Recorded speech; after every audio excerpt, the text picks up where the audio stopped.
peace, and good. During the last few weeks, the Gospel of St. Matthew has been guiding us, step by step, along the path of the true disciple. First, we saw Jesus look upon the crowds with compassion and ask us to pray to the Lord of the harvest to send workers into his field. Then he told us 3 times, "Do not be afraid." Last Sunday, he invited us to put him above all, even above our dearest affections, to take up the cross and discover that whoever gives their life for him actually finds it. And today, Jesus reveals to us the secret to living all of that. It's not about being stronger, it's about walking alongside him. The gospel begins in a surprising way. Jesus bursts into a prayer of joy. "I thank you, Father, Lord of heaven and earth." And what is the reason for that joy?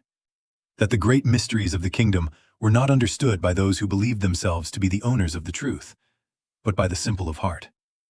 Not because God prefers ignorance, but because pride closes the heart, while humility keeps it open. Faith is not just about knowing a lot about God. It is, above all, about allowing oneself to be found by him. That is why Jesus invites us to regain a simple heart. The heart that prays, the heart that trusts, the heart that knows how to kneel. Sometimes a grandmother praying the rosary understands the gospel much better than someone who has read many libraries but has never learned to love. It is not a competition between intelligence and faith. It is discovering that intelligence reaches its fullness when it allows itself to be illuminated by the love of God. And then Jesus pronounces one of the most comforting invitations in the entire gospel. "Come to me, all you who are weary and burdened, and I will give you rest." How relevant these words sound. We live tired.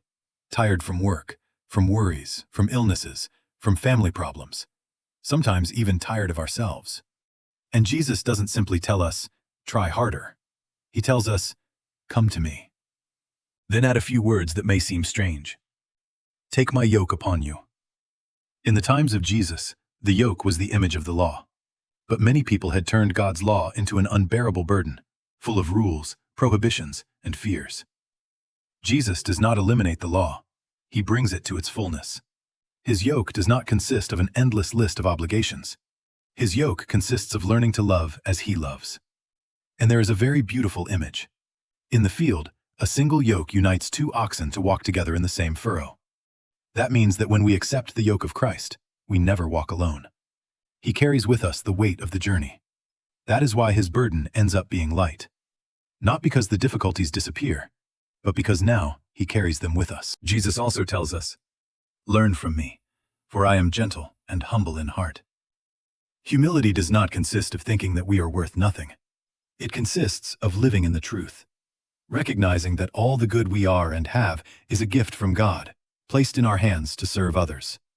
As St. Augustine said, "If you ask me what the first virtue of a Christian is, I will answer, humility.